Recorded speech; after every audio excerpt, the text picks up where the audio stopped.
Olá pessoal, aqui é o evangelista Jefferson Vicente para mais uma pré-aula da nossa revista da editora Betel. A nossa lição de hoje é a lição de número 10, cujo título é A Monarquia em Israel.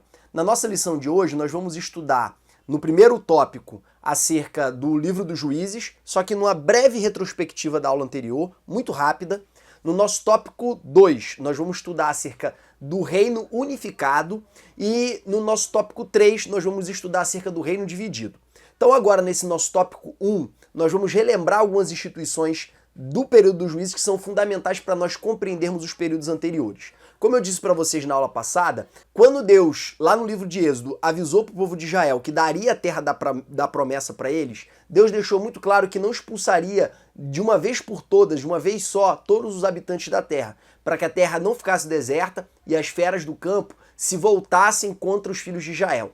Deus, ele no seu projeto, na sua onisciência, ele pretendia expulsar as nações aos poucos. Então, com Josué, o povo de Israel ele conquistou principalmente os terrenos montanhosos, mas a zona de planície, de vale, a zona litorânea, ela não foi conquistada logo de cara com Josué. O que aconteceu? O povo ele ficava convivendo com os cananeus, com os filisteus, com os cananeus ali da região da Fenícia. Então, o povo tinha como compromisso não se aliar com esses moradores da terra, não dar as suas filhas em casamento a eles, não tomar as suas filhas em casamento e, principalmente, não se voltar para os seus deuses. Deus ele queria que o seu povo, Israel, sua propriedade peculiar, se mantivesse em estado de beligerância com os habitantes da terra. Contudo, o povo de Israel se misturou com aquelas nações, o povo de Israel se deu em casamento, o povo de Israel fez aliança com aqueles povos e a consequência disso foi que aqueles povos serviram de laço para Israel. E Israel foi influenciado pela idolatria daqueles povos e se voltou contra o Senhor. O período dos juízes é o período em que o povo constantemente, por causa do pecado, é oprimido pelos seus inimigos e Deus levanta um juiz após o povo chorar e clamar muito. Deus levanta um juiz que vai contra essas nações que estavam oprimindo o povo de Israel. É interessante aqui que a gente relembrar que não existia um governo unificado em Israel. Eram 12 tribos que funcionavam exatamente como tribos indígenas. Elas tinham autonomia uma em relação às outras. Elas se uniam para repelir a agressão externa. E normalmente essa união não era das 12 tribos, era de algumas tribos. Todas as vezes que você vê os juízes saindo em combate, eles saem em combate com algumas tribos e nunca com todas. Provavelmente o único juiz que teve uma influência mais ampla sobre a nação foi Samuel. Os anteriores provavelmente tiveram uma influência parcial. É interessante de falar desse período também que existiu uma anarquia religiosa vigorando naquele tempo. O culto, apesar de ter um tabernáculo em Siló, contudo esse culto não era unificado, tal qual descrito em Deuteronômio capítulo 12 e Levítico capítulo 17. Nós vamos ver Samuel fazendo sacrifícios em vários lugares, nós vamos ver o próprio Saul posteriormente fazendo sacrifícios também perto da região de batalha, nós vamos ver Gideão fazendo sacrifício na sua própria terra. Então a adoração do Senhor não era centralizada no templo. Outra coisa que também não era centralizada era o exército. Como eu disse para vocês na aula anterior, não existia um exército unificado, profissional, que era pago exclusivamente para guerrear.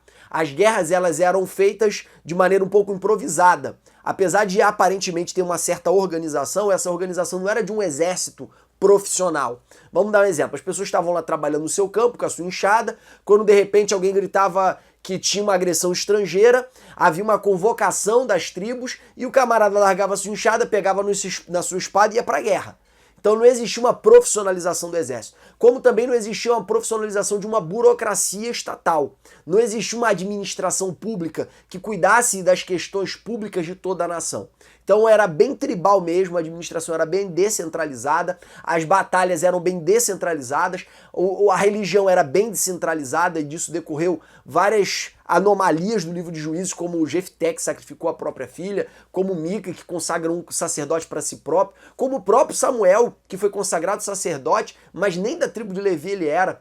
Então nós vemos que existia uma dificuldade no povo durante o período dos juízes de seguir a lei de Moisés, até porque havia um amplo analfabetismo naquele período e a lei do Senhor ela não era transmitida de maneira correta para a geração posterior. essa desorganização política, essa desorganização militar, essa desorganização religiosa levam consequências, irmãos, em relação às nações vizinhas. As nações vizinhas já tinham reis, as nações vizinhas já tinham um governo central. Então as nações vizinhas, elas conseguiam organizar exércitos mais profissionais, mais poderosos do que essa improvisação de Israel. E aí começou a surgir paulatinamente uma necessidade de instituir um governo central também em Israel. Contudo, nenhum dos juízes eles ousaram a estabelecer essa centralização por reivindicação própria. O que acontecia? Deus dava um dom para um juiz, enchia ele do Espírito Santo e por causa de carisma, por causa de dom, eles se destacavam e julgavam algumas tribos. Porém, nenhum deles jamais reivindicou a autoridade monárquica e nenhum deles jamais reivindicou o direito dos seus filhos herdarem a sua própria posição. Nós vamos ver isso acontecendo somente em Samuel, que tentou transferir a autoridade que ele tinha de juiz para os seus filhos. Porém, os seus filhos logo se corromperam, aceitaram presentes e começaram a julgar de acordo com os interesses daqueles que lhes deram presentes e o povo os rejeitou. Contudo, quando o povo rejeitou os filhos de Samuel, eles não pediram um novo juiz. Eles não pediram para Samuel consagrar um outro líder militar. Eles pediram para Samuel consagrar para eles um rei. Eles queriam ser iguais às nações vizinhas. Mas qual era o problema desse pedido? Isso ficou muito claro na fala do Senhor para Samuel. Samuel ficou triste, achando que estava sendo rejeitado pelo povo, apesar de toda a sua fidelidade àquela nação, e ele se sentiu preterido por causa desse pedido do povo. Mas Deus, ele acalenta o coração de Samuel. Fala o seguinte para Samuel: Samuel, eles não rejeitaram você, eles rejeitaram a mim para que eu não reine sobre eles. Como eu disse para vocês na aula passada, a aliança que Deus tinha com as 12 tribos de Israel era como a aliança de um rei suzerano com os seus vassalos. O rei suzerano era um governador mais poderoso, era um proprietário de terras, na Idade Média era um senhor feudal mais poderoso que fazia uma aliança com senhores feudais menos poderosos, ou com governos na época bíblica menos poderosos. E a aliança consistia no seguinte: vocês me obedecem, vocês obedecem a minha convocação de guerra, vocês me pagam tributo e eu, em contrapartida, garanto a vocês a minha proteção. Então esse era o modelo de aliança que Deus tinha feito com Israel. Só que essa aliança, ela tinha por princípio de que Deus era o rei dessa aliança. Deus era o rei dessa liga tribal. Deus, ele usava dos seus juízes, que eram cheios do seu espírito, para intermediar o seu governo. Então, no momento que o povo pede um rei humano, eles estão abrindo mão, eles estão rejeitando esse governo direto de Deus sobre eles, essa teocracia. Então Deus, ele conforta o coração de Samuel e fala para Samuel realmente constituí-los um rei. É interessante que antes de Deus dar essa ordem para Samuel, Deus já tinha ungido Saul como capitão da nação e Saul já tinha se achado incompetente. Saul já tinha se achado despreparado, Saul já tinha se achado pequeno demais para ocupar o posto de líder da nação de Israel. E para falar de Saul, eu quero entrar agora no nosso tópico 2, o reino unificado. Saul, ele tinha se acovardado no momento que Samuel disse para ele que ele seria o príncipe da nação, o líder da nação. E aí, mesmo Samuel tendo ungido ele permaneceu sendo covarde. Nós vamos ver isso no segundo episódio, em que as 12 tribos se reúnem para sortear um rei, e no momento que eles fazem um sorteio, cai exatamente sobre Saul. E o que aconteceu? Saul estava escondido atrás das caixas, atrás das malas. Saul estava escondido. Até porque, irmãos, naquele período era um pouco furada ser líder de Israel, porque Israel era uma nação fraca, que estava sendo oprimido pelos filisteus, que era um povo muito mais forte. Contudo, eles não tinham um líder ainda emblemático, um chefe de estado, alguém que pudesse ser morto diretamente no campo de batalha. Quando Saul fosse edificado rei, certamente a cabeça dele estaria a prêmio, certamente a vida dele seria o objeto principal da guerra ali entre os filisteus e Israel. Então aquela posição ali não era uma posição muito confortável, tanto é que ninguém reivindicou essa proeminência, foi feito por sorteio. E quando o sorteio cai sobre a vida de Saul, Saul se acovarda. Porém, na segunda vez que ele recebe a unção, algo diferente acontece. Ele é cheio do Espírito Santo. O Espírito do Senhor se apodera dele. E no momento posterior, que Israel é afrontado pelos seus inimigos, Saul, ele conclama todas as 12 tribos para enfrentar os inimigos de Israel. Algumas pessoas não aceitam a liderança de Saul, mas mesmo assim, aqueles que vão com Saul conquistam uma grande vitória. Depois, esses que conquistaram a grande vitória queriam matar aqueles que se negaram a seguir Saul. Porém, Saul colocou panos quentes ali, apaziguou os ânimos do povo e edificou o seu reinado. Uma vez estando no reinado, é interessante a gente observar isso, que Saul, antes de ser rei, ele não se achava digno de ser rei. Antes de ser rei, ele não se achava preparado para ser rei. Mas uma vez constituído no poder, ele se aferrou ao poder. Ele passou a amar o poder, porque o poder corrompe. Tem uma frase que é muito interessante: o poder corrompe. E o poder absoluto corrompe absolutamente. O poder, irmãos, ele tem essa energia, essa mágica de fazer com que o homem se apaixone por ele. E o poder fez exatamente isso com Saul. O poder apaixonou Saul de tal maneira que ele passou a ser obcecado pelo seu trono. Ele passou a ser obcecado pela sua coroa. Isso nós vamos ver no momento posterior. Antes de nós falarmos desses episódios em que Saul demonstrou essa obsessão pela sua coroa, essa obsessão pelo seu poder, nós vemos que Saul pecou contra o Senhor 2 vezes. A primeira delas, ele não aguardou Samuel para fazer o sacrifício. E aqui, irmãos, é importante a gente falar acerca dos limites do poder. Ainda que Deus tenha dado o poder, Deus não deu poder ilimitado para ninguém. Vamos ver, por exemplo, os pastores. Quando Pedro está orientando os pastores, Pedro ele fala de maneira muito clara: não apacentem o rebanho de Deus como sendo dominadores do rebanho, como sendo donos do rebanho. Uma vez na reunião de obreiros em Madureira, eu vi o pastor Abne pregando sobre esse texto. E é interessante que o pastor Abne fala muito pausado. Perdão, irmãos, bispo Abne, eu estou me adaptando ainda.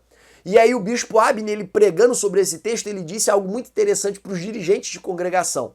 Ele falou assim: pastores, não se apaixonem pela igreja. A igreja já tem um noivo. O noivo da igreja é ciumento. Se apaixone pela sua esposa. Não se apaixone pela igreja. E é interessante esse conselho dele, irmãos, porque tem muita gente que se apaixona pelo cargo de líder dos jovens, de líder da mocidade, de líder dos adolescentes, de líder de qualquer coisa na igreja, se apaixona de tal maneira que quando tira ele do cargo, ele quer sair da igreja. Ou ele fica reclamando, ele fica frustrado, ele fica extremamente desanimado porque ele perdeu o cargo dele. Irmãos, não se apaixone pelo teu cargo, não se apaixone pelos teus liderados como liderados. Você tem que amar a igreja, você tem que dar a sua vida pela igreja, porque o próprio Jesus disse: amai uns aos outros assim como eu vos amei. Porém, você não pode se apaixonar e se aferrar à posição que você foi constituído, porque a gente ocupa essas posições de passagem. Eu não vou gravar esse vídeo para sempre, eu não vou ser coordenador ou superintendente de escola dominical para sempre, eu não vou ser pregador para sempre, eu não vou ser líder, que eu já fui líder de jovem para sempre. Tudo passa. E às vezes Deus quer realizar coisas novas para a nossa vida, mas para o novo entrar, o velho tem que sair. E aí você fica se aferrando, se apegando a cargos, a posições que você já ocupou no passado. Esquece isso, irmão, bola para frente. Mas voltando aqui para a história de Saul. Saul, ele sabia que ele não podia fazer o sacrifício, porque só o sacerdote poderia fazer o sacrifício. Ele deveria esperar Samuel. Contudo, em vez de esperar Samuel, ele se apressou porque o povo estava querendo ir embora e ele próprio passou à frente do ordenamento de Deus, da ordem de Deus, e fez o sacrifício sem esperar o sacerdote. Consequência, Deus disse para ele: olha só, o seu reino hoje seria confirmado, mas por causa da tua desobediência, o seu reino não será confirmado. E aí, não satisfeito, ele cometeu um segundo pecado. E dessa vez, irmãos, ele explicitou ainda mais o quanto o poder despertou o orgulho dentro dele. É interessante que nesse segundo episódio Deus deu uma ordem muito clara: olha só, você vai exterminar tudo dos amalequitas, você não vai deixar nada. E aí o que ele faz? Preserva o rei e preserva o melhor do gado. Quando Samuel vai questioná-lo, ele está disposto mais a justificar o erro do que se quebrantar. E foi exatamente o que aconteceu com Saul. Ao invés dele se humilhar porque ele errou, porque ele desobedeceu a ordem expressa de Deus, o que ele fez? Ficou dando desculpinha. Ficou dando desculpinha para Samuel. Não, preservamos o melhor do gado para oferecer oferta ao Senhor. Aí Samuel diz aquela frase que é tão emblemática na Bíblia, né? Deus, ele quer obediência e não sacrifício. Ou seja, Deus prefere obediência do que adoração. O segundo pecado de Saul, irmãos, foi desobedecer uma ordem direta de Deus. O profeta disse para ele: olha só, destrua os amalequitas, não deixe sobrar nada. Mas ao invés dele cumprir a ordem do Senhor, o que ele fez? Preservou aquilo que tinha de melhor dos amalequitas. E por causa dessa desobediência, Deus levou Samuel novamente até ele para o repreender. Só que ao invés dele se quebrantar, ao invés dele se humilhar, ele preferiu dar desculpa. E por que aquelas pessoas dão tanto desculpas, tentam minimizar os seus erros ao invés de se quebrantar? Você vê que quando Natan chama a atenção de Davi, Davi se humilha. Ele faz 7 dias de jejum, ele se veste de pano de saco, coloca cinza na cabeça, para de comer. Ele se humilha perante a presença do Senhor. Ele não fica dando desculpinha, ele reconhece a gravidade do seu erro. Mas quando uma pessoa não está arrependida, ela só está se sentindo culpada pelo que ela fez, ao invés de se quebrantar, ela fica tentando minimizar o que ela fez. Por exemplo, eu sou líder da escola dominical e vem uma pessoa que está faltando já a 10ª aula da escola dominical, em vez dessa pessoa chegar para mim, pô, cara, faltei, desculpa, semana que vem tamo junto aí e tal. O que a pessoa faz? Pô, Jefferson, não deu para eu vir por causa disso, porque toda semana tem uma desculpa. Irmãos, se você tem uma desculpa sempre para todas as coisas, tenha certeza de uma coisa, você é orgulhoso. Você faz questão de parecer para os outros ser melhor do que a sua ação aparenta que você seja. Então, a sua preocupação é, eu falto todas, eu vou parecer ser irresponsável, mas eu não sou tão irresponsável assim. Então eu preciso mostrar para essa pessoa que eu não sou tão responsável dessa forma. Irmão, se você quer realmente provar isso, para de dar desculpa e passa a vir, passa a frequentar. Para de dar desculpa, isso é coisa de quem não está arrependido. Quem está arrependido se humilha e passa a fazer o certo. Ele não fica dando desculpinha. E Saul, ao invés de se humilhar e de se quebrantar com o seu rei, ele ficou dando desculpinha. Não, esses animais era para sacrificar ao Senhor, eu guardei o melhor para sacrificar ao Senhor. E aí Samuel fala para ele, Deus quer obediência e não sacrifício. Deus quer obediência e não adoração. Você fez algo terrível por causa do teu pecado, Deus tirou o reino de você e deu para alguém melhor do que você. E a partir daquele momento, irmãos, a unção que estava sobre a vida de Saul é retirada. E essa unção que sai da vida de Saul libera a vida dele para a ação dos demônios.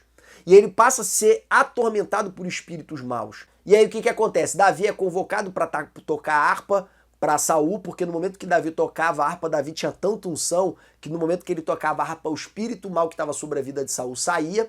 E logo depois Davi foi constituído um dos capitães de Saul, só que quando Davi ia para a batalha, ele derrotava tanta gente que as mulheres começaram a dizer que Saul matou os seus milhares e Davi matou dezenas de milhares. Lembra que eu disse para vocês no início que Saul, ele antes de receber o poder, ele não se achava digno de assumir o trono, mas depois que recebeu a coroa, ele se aferrou, ele se apegou ao poder, porque o poder corrompe? Então, Saul ele se apegou de tal forma que ele começou a perseguir Davi dioturnamente após esse cântico das mulheres. Saul lançou ou jogou contra Davi 2 vezes a sua lança. Saul ele perseguiu Davi por todos os lugares. Aonde ele tinha notícia que Davi estava, ele ia com seu exército para matar Davi. E é interessante que nesse momento, irmãos, Davi não é porque ele tinha unção, que Samuel já tinha ungido Davi rei. Samuel já tinha derramado sobre ele a autoridade espiritual para reinar. Não é porque Davi tinha recebido a unção, não é porque Davi tinha um chamado que ele queria passar o tempo de Deus. E aqui vai uma característica de Davi, irmãos, que você vê em raras pessoas, que é a capacidade de esperar o tempo de Deus. Ele sabia que enquanto Saul estivesse vivo, a autoridade estaria sobre a vida de Saul, porque a unção também foi derramada sobre a vida de Saul. Então ele teve 2 oportunidades de matar Saul, que era seu inimigo, era seu perseguidor, mas ele diz, longe de mim tocar no ungido do Senhor, longe de mim fazer tal coisa. Inclusive, quando Saul morre, vem alguém trazer a notícia para Davi, dizendo que ele tinha matado Saul. Davi mata essa pessoa e fala, o teu sangue seja sobre a tua cabeça, porque com a tua boca você disse que matou o ungido do Senhor. E Davi faz luto pela morte de Saul e do seu filho Jonatas. Por quê? Porque Davi era um homem de caráter. Davi era um homem de caráter. Deus, ele não escolheu Davi por acaso, ele escolheu Davi porque Davi era um homem de caráter. E aí o que acontece? Saul morre, seus filhos morrem, só sobra um. Davi assume o trono em Judá. Ele é constituído rei na cidade de Hebron, acho que, salvo engano. Ele é constituído rei sobre Judá, reina sobre Judá 7 anos, e no reino do norte, nas 10 tribos do norte, quem reina sobre eles é um descendente de Saul. Porém, após o final desses 7 anos, Davi ele consegue vencer o filho de Saul, unifica o reino e governa sobre esse reino 33 anos. Outros detalhes importantes da vida de Davi é que Davi ele era um adorador por excelência.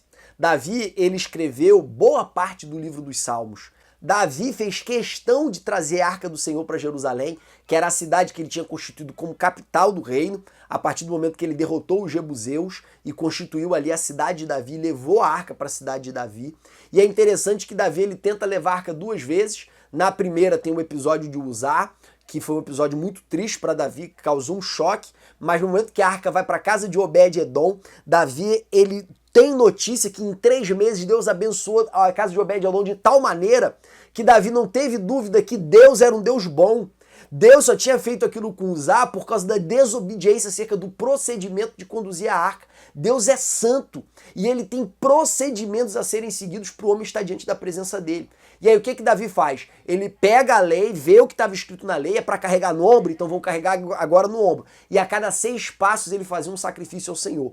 E é interessante que nessa segunda vez que ele tenta trazer a arca do Senhor, além dos sacrifícios, além de seguir o procedimento estabelecido por Deus, ele também vem cantando e saltando de alegria. Irmãos, quer conhecer alguém cheio do Espírito Santo? Olha para a cara dela. Tá feliz? É uma pessoa feliz? É uma pessoa sorridente? É uma pessoa alegre? Eu nunca conheci ninguém cheio do Espírito Santo que não fosse uma pessoa feliz. É claro, irmãos, que Deus ele compartilha conosco a sua dor. Deus ele compartilha conosco a sua angústia pelo estado do homem. Então todo homem cheio de Deus que tem intimidade com Deus, ele vai viver momentos de angústia por causa da igreja. É claro, isso é fato. Porém, uma pessoa cheia do Espírito Santo não tem como ela não ser alegre, porque o Espírito Santo, o fruto do Espírito é o gozo, é a alegria. E uma pessoa cheia de Deus, cheia do Espírito Santo, por mais que ela tenha momentos de angústia, o padrão dela é a alegria. A alegria do Senhor, ela habita na vida de quem é cheio do Espírito Santo. E Davi era alegre, ele traz a arca saltando ao Senhor. E a sua esposa olha aquela cena e despreza ele no seu coração. Vê o comportamento dele e acha que ele é menino. Irmãos, deixa achar que é menino. Porque essa alegria, meu irmão, ela vem de Deus para você. E Davi tinha essa alegria. Posteriormente, nós vemos também, em 2 Samuel capítulo 7, Davi, ele fazendo uma proposta para Deus que mexeu com o coração de Deus. 2 pessoas, irmãos, eu vejo na Bíblia, que mexeram com o coração de Deus. 2. Que deram algo para Deus que conseguiu surpreender o próprio Deus. A primeira delas é Davi. Davi, ele constrói o seu palácio na cidade de Davi, em Jerusalém, e ele decide construir casa para Deus. Ele fala, eu habito em cedros, e Deus habita em tendas, ou seja, um tabernáculo. Farei um templo para o Senhor. Ele chama o profeta para se aconselhar com o profeta. A ideia era tão boa que o profeta concorda. Porém, quando o profeta sai, Deus fala com o profeta, olha só, volta. E agora, a primeira notícia que se deu para ele foi profetada. Agora você vai dar para ele uma profecia. Fala o seguinte para o meu servo Davi. Meu servo, eu te tirei de trás da malhada das ovelhas. Parafraseando, você não era ninguém. Você estava esquecido lá. Você era insignificante. Eu te vi na tua insignificância. E mesmo sendo tão insignificante, eu te coloquei como príncipe do meu povo, príncipe da minha nação. E agora que você é príncipe dessa nação, você quer edificar casa para mim? Como é que você vai edificar casa para mim se nem o céu dos céus podem me conter? Portanto, assim eu te digo. Assim eu te digo, por causa dessa tua atitude, o teu reino será eterno e não deixará de existir filho teu sobre o teu trono, sobre o trono de Israel. Não deixará de existir um filho teu com a coroa, com cetro e com um trono em Israel, por causa dessa tua atitude. Ou seja, traduzindo, parafraseando aqui Deus, você ofereceu para mim, você teve a capacidade de oferecer para mim algo que eu jamais te pedi. Quando nós olhamos Jesus falando acerca do servo inútil, uma das características do servo inútil é que ele fez tudo o que o seu Senhor mandou. E aí Jesus fala, quando você fizer tudo o que o seu Senhor mandou, você é um servo inútil, porque você só fez o que foi mandado a fazer. E Davi, ele consegue ultrapassar o limite do servo inútil. Ele consegue oferecer para Deus mais do que Deus pediu. E por causa dessa atitude de adorador dele, o seu reino foi consolidado eternamente. E essa profecia se cumpre na vida de Jesus. Porém, Davi não era perfeito. Logo na sequência, ele peca com Betseba. Para encobertar o seu pecado, ele envia o esposo de Betseba para morrer, ou seja, ele mata o esposo de Betseba. E ele passa praticamente 9 meses, irmãos, para tu ver como é que o poder corrompe. Davi ficou cego pelo poder, cego. Ele casa com Betseba, Betseba grávida, e ele fica 9 meses sem enxergar a maldade que ele tinha praticado. Até que quando a criança está perto de nascer, Deus envia o profeta e fala: essa criança vai morrer por causa do teu pecado e por causa daquilo que você fez, a espada não sairá de dentro da tua casa. E aí o resto da história vocês conhecem a história de Absalão, conhecem como Absalão humilhou Davi e sua casa, isso tudo vocês já sabem. Mas é o interessante ali, e Davi, irmãos, aqui é importante de relembrar, ele passa 7 dias de jejum, ele se veste de pano de saco, ele se humilha diante da presença do Senhor. Porque quem está arrependido não dá desculpa, quem está arrependido se humilha.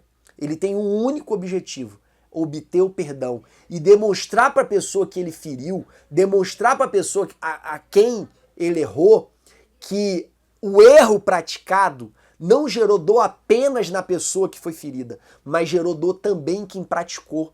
Porque quem praticou se solidariza com a dor que ele próprio gerou. Então a humilhação, irmãos, ela tem esse poder de fazer essa reparação emocional. E a pessoa que recebe um pedido de perdão emocionado, recebe um pedido de perdão quebrantado, recebe um pedido de perdão constrangido, consternado, essa pessoa ela tem muito mais facilidade de perdoar, porque ela vê o quanto a pessoa que a feriu a valoriza, o quanto que a pessoa que a feriu reconhece que o que ela fez foi errado. Então Davi ele é desse tipo. É do tipo que quando erra não dá desculpa, é do tipo que quando erra se quebranta. E o trono de Davi foi mantido, e nós vamos falar sobre isso daqui a pouco. E aí Deus, nesse episódio que Davi propõe fazer uma casa para Deus, Deus fala para ele: ó, você foi homem de sangue, você não vai edificar casa, mas o teu filho que virá após ti, esse edificará a casa para mim. E é interessante, irmão, que o adorador, cara, ninguém segura o adorador. Ninguém segura o adorador. Davi, ao invés dele se conformar com aquilo e falar: já que é meu filho que vai fazer, eu vou descansar sobre esse assunto, ele começa a juntar ouro, prata, madeira, ele começa a juntar tudo para fazer o templo. O coração de um adorador, irmãos, ele é incontrolável. Ele quer dar para Deus o seu melhor. Não vou construir não, então eu vou juntar tudo para aquele que for construir poder fazer. Esse é o sentimento do adorador. O adorador, ele não é igual a um prefeito que chega no último ano, torra todo o dinheiro, deixa um déficit para o prefeito seguinte aprender a economizar e fazer caixa de novo. Nada disso. O adorador, irmãos, ele está preocupado em agradar o seu patrão, o seu mestre, o seu Deus. Então ele quer deixar a congregação tinindo para o dirigente que vai vir. Ele quer deixar o departamento tinindo para o novo coordenador que vai vir. Ele quer deixar a classe da escola dominical tinindo para o novo professor que vai vir. Ele quer fazer tudo de melhor para aquele que for sucedê-lo possa fazer isso em excelentes condições, porque ele tem compromisso com Deus, ele não tem compromisso com a gestão dele. E Davi, ele era adorador e ele agia assim. Saul, seu filho, vem, pede sabedoria a Deus, o episódio é lindo. Deus fala para ele: porque você pediu sabedoria para cuidar do meu povo, eu também vou te dar toda sorte de riqueza, você vai ser rico. De fato foi isso que aconteceu. Salomão foi o homem mais sábio da terra, é o principal responsável pelos provérbios, por Eclesiastes, de acordo com aquilo que nós cremos, pelo livro de Cantares, por vários salmos. Salomão, ele foi o sábio de Israel. Contudo, tanta sabedoria não lhe serviu para evitar cair em uma advertência que Deus já tinha dado através de Moisés para não fazer aliança com os povos da terra. E aí o que Salomão faz? Salomão, ele tinha uma preocupação não de ganhar batalhas como Davi, seu pai. Ele tinha uma preocupação de consolidar o reino. Então ele fez várias cidades fortificadas. Ele concluiu a construção do palácio, concluiu a construção do templo e estabeleceu uma ampla relação comercial com as nações vizinhas, ao ponto de Israel se tornar uma potência internacional nos dias de Salomão. E aí o que aconteceu no reinado de Salomão? Salomão, para chancelar essas alianças, ele se casava com as filhas dos reis vizinhos. E isso foi de laço para ele. Essas filhas desses reis vizinhos começaram a induzi-lo à idolatria. Ele também, como uma forma de agradar os mercadores que passavam pelas terras de Israel, permitiu que se estabelecessem lugares de adoração a esses deuses estrangeiros. Quer dizer, ele pensou mais mercadologicamente do que se preocupou em ser fiel ao Deus que tinha prosperado a vida dele. Na sequência, nós vemos o filho de Salomão, que foi Roboão, que não teve sabedoria nenhuma, ao contrário do seu pai. Roboão, no momento que ele assume o trono, ele é empossado em Judá, no momento que ele vai para o território de Efraim para ser empossado sobre todo Israel, os homens de Israel se reúnem e pedem para ele algo muito especial. Roboão, o teu pai, para construir todas essas obras maravilhosas que ele fez, ele colocou um jugo muito pesado sobre nós. Nós não aguentamos mais. Por favor, Roboão, tira de sobre nós esse jugo. E aí Roboão, ele se aconselha com os anciãos que seguiram o seu pai. E os anciãos foram unânimes dizendo, alivia a carga do povo, que esse povo vai ser fiel a você. Só que em vez de ouvir os anciãos, ao invés de ouvir conselho, ele foi ouvir opinião dos amigos. Irmãos, aqui é importante fazer novamente, eu já falei isso antes, a distinção entre conselho e opinião. Para te dar conselho, isso aqui é uma palavra do pastor Tiago Brunet, tem muito vídeo dele no YouTube. Para te dar conselho, a pessoa tem que te amar muito ou ser um especialista no assunto. Opinião qualquer um te dá, e normalmente quem te dá opinião te joga pro caminho errado. Por quê? Porque as pessoas não são sábias, as pessoas não são entendidas, as pessoas não conseguem governar nem suas próprias vidas, como é que vão te ajudar a governar a tua? Então opinião, irmão, não serve para nada. Eu contei uma história aqui, em outro vídeo do pastor Tiago Brunet, que ele cita, que uma mãe, ela recebeu uma reclamação da escola que a filha não prestava atenção na aula, ficava olhando para ontem, olhando para tudo quanto é canto, menos para o quadro, e que aquela menina ficava balançando e dançando a aula inteira, e que ela tinha algum problema, provavelmente ela fosse autista. Aquela mãe chorou, e por fim decidiu levar a filha no especialista. Ela entrou em contato com o maior especialista que ela ouviu falar, que tinha naquele tempo, e levou para o especialista.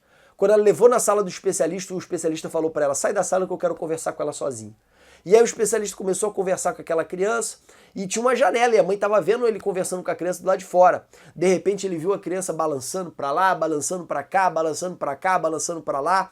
E ela começou a chorar já do lado de fora da sala, o especialista abriu a porta, saiu, falou com ela, tá vendo a sua filha, o estado dela? E a mãe começou a chorar e falar, realmente, minha filha é doente, minha filha é autista, realmente, doutor, a professora tá certa, realmente, doutor, o que vai ser de mim agora? Tem que tratar de uma filha autista. E aí o médico olhou para ela e falou assim, minha filha, você está completamente equivocada. Essa menina não é autista, essa menina é bailarina. Coloca ela imediatamente na aula de dança.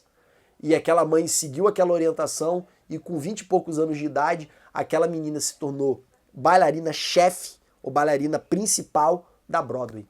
Então, ela não era autista, ela era bailarina. De acordo com a opinião das pessoas que não entendiam nada, ela era autista. De acordo com o conselho de um especialista, ela era bailarina. Então, irmãos, é importante fazer distinção entre opinião e conselho. Para te dar conselho, tem que ser pessoa sábia, tem que ser pessoa que é vivida, pessoa experiente, ou pessoa que te ama muito, que quer tanto o teu bem que ela não vai te dar uma opinião antes de refletir sobre o assunto. Eu, antes de tomar algumas decisões, eu me consulto com os meus amigos que são cheios de Deus, que têm conhecimento de Deus, que querem andar com Deus. Eu me consulto, eu tenho um grupo entre os meus irmãos e um casal de amigos, e toda vez que eu preciso de uma opinião relevante para tomar uma decisão, eu me consulto com eles. Eu pergunto algumas coisas para o meu pastor, eu pergunto algumas coisas para o meu pai, eu tenho que me aconselhar para eu não entrar em furada, para eu não entrar em decisões que vão me levar para o buraco e não para onde eu quero chegar. Então, irmãos, não se baseie em opinião, opinião não te ajuda. O que te ajuda é conselho, só pode te dar conselho quem é especialista ou quem te ama muito. Roboão seguiu a opinião dos amigos e o que gerou aquilo? A divisão do reino. Jeroboão, ele uniu as 10 tribos e se voltou contra Roboão e constituiu o reino do norte. Aqui existe uma divisão agora entre reino do norte e reino do sul. Jeroboão edificou a capital em Siquém, que era no território de Efraim, e além de edificar a capital em Siquém, ele coloca um templo em Betel e um templo em Dan, um pouco mais próximo de Siquém e um pouco mais ao norte, e coloca um bezerro de ouro em cada um desses lugares. O objetivo de Jeroboão é evitar que o povo continuasse indo para Jerusalém e decidisse retornar para Roboão, decidisse reunificar o reino novamente. Para evitar isso, ele prefere pecar contra o Senhor do que permitir a reunificação do reino. Isso gera um problema drástico para Israel, irmão, porque todos os reis posteriores caiu no mesmo pecado de Jeroboão. Você lê o livro dos reis, você vai ver que em todos os reis foi dito a mesma coisa. Ele permaneceu, e o rei fulano, o rei ciclano, o rei Betrano, eles permaneceram nos pecados da casa de Jeroboão. E que pecado foram esses? O pecado da idolatria, dos bezerros de ouro, tanto em Betel quanto em Dan. Posteriormente, porém, nós vamos ver que Omri, pai de Acabe, ele compra o território de Samaria e forma a nova capital do Reino do Norte em Samaria. Já ao sul, a capital continua sendo Jerusalém. A dinastia que governou Judá sempre foi a dinastia de Davi, ou seja, sempre foi algum descendente de Davi que esteve no trono de Judá, até o momento da destruição de Judá e até o momento da destruição do Reino do Norte, também chamado de Israel. E aqui eu quero tratar com vocês o nosso tópico 3, que é o reino dividido. É interessante a gente falar que no momento que Jeroboão ele se volta contra Roboão, Roboão ele quer recuperar o reino, mas Deus usa o profeta Simeías para dizer para ele o seguinte: você não vai lutar, porque essa divisão ela provém de Deus. E aí cada um de Judá volta para sua casa e a partir dali o reino fica dividido. Nós vamos ver em episódios posteriores que há uma ampla guerra entre Judá e Israel. Eles ficam sempre em constante guerra. Até que no período de Josafá e Acabe, Josafá faz uma aliança com Acabe e a partir daquele momento as hostilidades entre Judá e Israel elas cessam. Josafá ele pega uma das filhas de Acabe e dá em casamento para o seu filho, que seria o seu sucessor. E isso seria um grande pecado para a casa de Josafá, porque o seu filho se desviou e o seu neto se desviou também dos caminhos do Senhor, por causa desse casamento com a família de Acabe. Nós vamos ver também que eles se uniram em várias batalhas e eles voltaram a se desunir no momento final ali da nação de Israel, quando Israel foi destruído. Vai aqui para vocês agora, irmãos, o mapa das tribos. As 12 tribos, local onde cada uma ocupou. E agora também o mapa do reino dividido. Ao sul, o reino de Judá e ao norte, o reino de Israel. Embaixo, o território equivalente a 3 tribos e em cima, o território equivalente a 8 tribos. Mas na divisão, é importante deixar claro, 10 tribos seguiram o Reino do Norte e 2 tribos seguiram o Reino do Sul. Eu estou falando de 8/3 por causa da divisão do território e não da iniciativa das tribos acerca da separação. Sobre o Reino do Norte, é importante a gente enfatizar que a capital do Reino do Norte foi Samaria, o santuário Betel e Dan. A dinastia teve 5 dinastias diferentes. O que é uma dinastia? É um pai ser rei, passar o trono para o filho, depois para o neto, depois para o bisneto. Isso aí, essa sequência, ela forma uma dinastia. Israel teve pelo menos 5 dinastias. E entre essas dinastias existiram alguns reis isolados, que não chegaram a formar uma dinastia. Eu acho que pelo menos uns 5 reis que governaram entre uma dinastia e outra, de maneira intercalada. Então você vê que a monarquia, ela nunca foi compreendida por Israel como um direito hereditário. Nós vemos também que Israel foi destruído no ano 722 pelo reino da Assíria. O reino da Assíria, que tinha por capital Nínive, era uma superpotência internacional nesse tempo, tinha feito Israel tributário dele, ou seja, Israel tinha que pagar tributo para continuar governando, tirou parte do território de Israel, contudo o rei Osés, que foi o último rei de Israel, ele se voltou contra o reino da Síria e foi completamente destruído. Aqui é importante dizer que é Assíria e não Síria. A capital da Síria, que começa com S, era Damasco. A capital da Assíria era Nínive. Então são territórios diferentes. A região da Assíria ficava mais ao nordeste do território ali de Israel. E quando a Assíria derrotou completamente de Israel, ela destruiu Samaria, deportou seus habitantes e enviou 5 nações estrangeiras para habitar naquele local. É interessante também falar aqui que a duração do reino de Israel de forma independente durou 209 anos. Como eu disse para vocês, o período dos juízes, ele teve uma duração de 350 a 150 anos, dependendo da corrente teológica. O período do reino unificado durou 120 anos, que foi 40 de Saul, 40 de Davi, 40 de Salomão. E por fim, o reino de Israel, após a separação, durou 209 anos. Os pecados principais da casa de Israel foram a edificação dos bezerros, a idolatria, e chegou um momento que eles se desviaram tanto de Deus que Deus teve que enviar a destruição. Os principais profetas de Israel foram Elias, Eliseu, Oséias, Amós e Jonas. Vamos falar agora sobre o reino do sul, que foi o reino que esteve debaixo da dinastia de Davi, ou seja, foi governado durante toda a sua duração pelos filhos e filhos e filhos de Davi. Primeira observação sobre o reino do sul é que a capital era Jerusalém, o santuário era o templo de Jerusalém, a dinastia somente a de Davi, com a breve interrupção ou hiato da rainha Atalia. Nós vemos também que esse reino durou até o ano 587, quando chegou o período ali aproximado do ano 600, um rei que foi chamado rei Manassés, filho do rei Ezequias. É importante lembrar do rei Ezequias, foi aquele rei que Isaías foi dar notícia para ele que ele morreria. E aí ele ora ao Senhor, uma oração quebrantada, amarga, e Deus usa Isaías para dizer para ele, ó, fala para ele que por causa do quebrantamento dele eu vou acrescentar mais 15 anos. E durante esses 15 anos ele gerou um filho, que o nome desse filho foi Manassés, que foi o pior rei da história, tanto de Israel quanto de Judá. Foi o rei mais pecador que já existiu naquela nação. E por causa dos pecados da casa de Manassés, Deus deu uma ordem. Eu vou destruir Judá, porque os pecados de Judá foram muito piores do que os pecados dos filhos de Israel. E se eu destruir Israel, eu vou dar uma destruição muito pior ainda para Judá. E essa destruição veio através dos babilônicos no ano de 587. A duração do reino de Judá foi mais longa, até porque Judá foi muito mais fiel ao Senhor do que Israel. Como eu disse, não teve nenhum rei de Israel que não entrou na idolatria. Judá, em contrapartida, teve vários reis fiéis ao Senhor. Além de Josafá, Ezequias, Asa, nós tivemos predominantemente o rei Josias, que após o reinado de Manassés, ele fez uma grande reforma no templo e uma grande reforma religiosa na sua nação. Ele reunificou a nação, tanto a parte sul quanto a parte norte, em adoração ao Senhor. Ele destruiu todos os altares do reino do norte, conforme a profecia que o profeta novo, você lembra daquela passagem do profeta novo, do profeta velho? Teve um profeta novo que profetizou contra o altar de Jeroboão. Jeroboão queria dar ordem para ele morrer, só que a mão de Jeroboão ficou ressequida.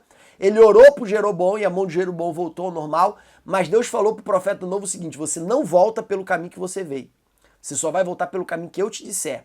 E aí o que acontece? Quando o profeta novo está voltando, o profeta velho se encontra com ele, engana ele, e depois que o profeta novo segue a orientação do profeta velho, ele morre. E aí o profeta velho, ele faz o funeral do profeta novo, para mostrar que ninguém pode desobedecer a ordem de Deus, ninguém pode ser enganado a se desviar de uma ordem direta de Deus. E essa história do profeta novo, ela é nesse contexto aí de Jeroboão, que Deus usou esse profeta novo para dizer para Jeroboão que todos os altares dele seriam destruídos. Essa profecia se cumpre na vida de um dos filhos de Davi, que foi Josias. E essa reforma de Josias, ela reunifica a adoração exclusivamente ao Senhor em Israel. Eu falo Israel agora porque inclui o reino do sul, que é Judá, e inclui o reino do norte, que estava sem uma autoridade política central durante aquele período. Contudo, a reforma de Josias não foi suficiente para impedir que Deus ele derramasse o seu castigo contra a nação por causa dos pecados do período de Manassés. O que Deus disse para Josias foi o seguinte, ó, por causa do teu quebrantamento, por causa da tua humilhação, todas aquelas profecias que eu usei Abacuque, que eu usei Isaías, que eu usei todos os outros profetas que eu avisei que ia levar o povo para o cativeiro, eu não vou cumprir no teu reinado, eu vou cumprir após o teu reinado. Então o que Deus fez através da fidelidade de Josias foi adiar o juízo que ele tinha contra Judá. Os principais profetas anteriores ao exílio foram Isaías, Abacuque, Jeremias e Ezequiel. Isso para citar os profetas escriturísticos. Mas nós podemos citar também Natã, que foi profeta com Davi, nós podemos citar também Gate, que foi profeta no período de Salomão, nós podemos citar vários profetas que profetizaram ali em Jerusalém.